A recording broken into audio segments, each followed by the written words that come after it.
এইখন অসমত স্থলগিৰি খিলঞ্জীয়া ভূমিপুত্ৰই তলমূৰকৈ জীয়াই থকাৰ পৰিৱেশ কোনোবাই ৰচনা কৰিব বিচাৰিছে। প্ৰতিটো ক্ষেত্ৰতে স্থলগিৰি খিলঞ্জীয়া জনতাক আক্ৰমণ কৰা হৈছে। যে এই ধৰণৰ আক্ৰমণ সহ্য কৰা নহ'ব আৰু বিহুৰ পাছত সমগ্ৰ অসমত ইয়াৰ বিৰুদ্ধে প্ৰতিবাদ হ'ব।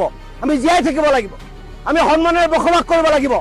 এইখন অসমত স্থলগিৰি খিলঞ্জীয়া ৰাইজৰ অধিকাৰ অনন্তকালৰ কাৰণে থাকিব লাগিব। যে অসমত এই ধৰণৰ পৰিৱেশ সৃষ্টি কৰি কোনোবাই ৰাজনৈতিক লাভালাভ ল'ব পাৰিব, সেই ধৰণৰ ৰাজনৈতিক লাভালাভ ল'ব নোৱাৰে।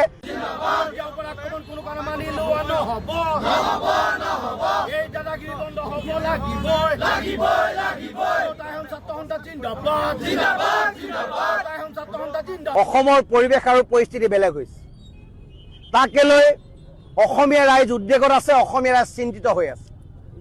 সিদিনা শিৱসাগৰ ঘটনাৰ কথাই কওক, কাৰ্বি আংলঙত স্থলগিৰি খিলঞ্জীয়া ভূমিপুত্ৰক গো বেক টু চাইনিজ বুলি ক'ব পৰা সেই কথাই কওক, ফেঞ্চি বজাৰৰ কথাই কওক, ফটাহিল আমবাৰীৰ কথাই কওক বা পল্টন বজাৰ সেই যুৱকজনৰ কথাই কওক, প্ৰতিটো ক্ষেত্ৰতে স্থলগিৰি খিলঞ্জীয়া জনতাক আক্ৰমণ কৰা হৈছে, ফিজিকেলি এছাল্ট কৰা হৈছে।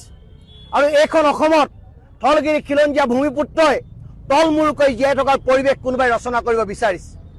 সেইকাৰণে আমি সদৌ তাহেমচাতে স্পষ্টভাৱে জনাই দিব বিচাৰিছোঁ যে এই ধৰণৰ আক্ৰমণ সহ্য কৰা নহ'ব। স্থলগিৰি খিলঞ্জীয়া জনতাৰ ওপৰত এই ধৰণৰ বৰ্বৰ আক্ৰমণ কেতিয়াও মানি লোৱা নহ'ব।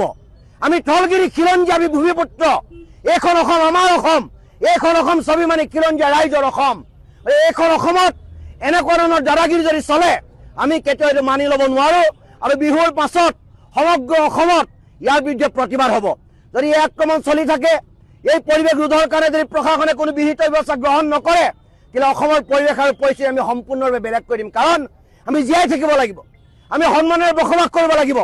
এইখন অসমত স্থলগিৰি খিলঞ্জীয়া ৰাইজৰ অধিকাৰ অনন্তকালৰ কাৰণে থাকিব লাগিব। তাৰ কাৰণে আমি বদ্ধপৰিকৰ। সেইকাৰণে বিহুৰ আগৰ এই উৰুকাৰ দিনা আমি সকলোৱে সংকল্পবদ্ধ হৈ আমি প্ৰশাসনক আমি স্পষ্ট বাৰ্তা দিব বিচাৰিছোঁ, যদি এই ধৰণৰ পৰিৱেশ আপোনালোকে ৰোধ নকৰে তেতিয়া স্থলগিৰি খিলঞ্জীয়া ৰাইজে নিজক জীয়াই ৰখাৰ স্বাৰ্থত সংগ্ৰাম হ'ব। আৰু সেই সংগ্ৰামৰ কাৰণে অসমৰ জাতি বৰ্ণ ধৰ্ম নিৰ্বিশেষে সকলোৱে একত্ৰিতভাৱে স্বাভিমানী খিলঞ্জীয়াৰ পক্ষত থিয় দি বহিৰাগতৰ এই আক্ৰমণ, বহিৰাগতৰ খিলঞ্জীয়া মানুহক কৰা বৰ্বৰ আক্ৰমণৰ বিৰুদ্ধে সকলোৱে ঐক্যবদ্ধৰে আন্দোলন ঘোষণা কৰিব। যদি ৰাজনৈতিক উদ্দেশ্য প্ৰণোদিতভাৱে এনেকুৱা ধৰণৰ কৰ্মকাণ্ড কৰিছে, তেতিয়াহ'লে যিসকল ব্যক্তিয়ে এই ধৰণৰ কৰ্মকাণ্ড কৰিছে তেখেতলোকে মূৰ্খৰ চক্ৰত বাস কৰিছে। আৰু কোনোবাই যদি ভাবে যে অসমত এই ধৰণৰ পৰিৱেশ সৃষ্টি কৰি কোনোবাই ৰাজনৈতিক লাভালাভ ল'ব পাৰিব, সেই ধৰণৰ ৰাজনৈতিক লাভালাভ ল'ব নোৱাৰে। কাৰণ এইখন অসম খিলঞ্জীয়াৰ অসম, স্বাভিমানী অসমীয়াৰ অসম।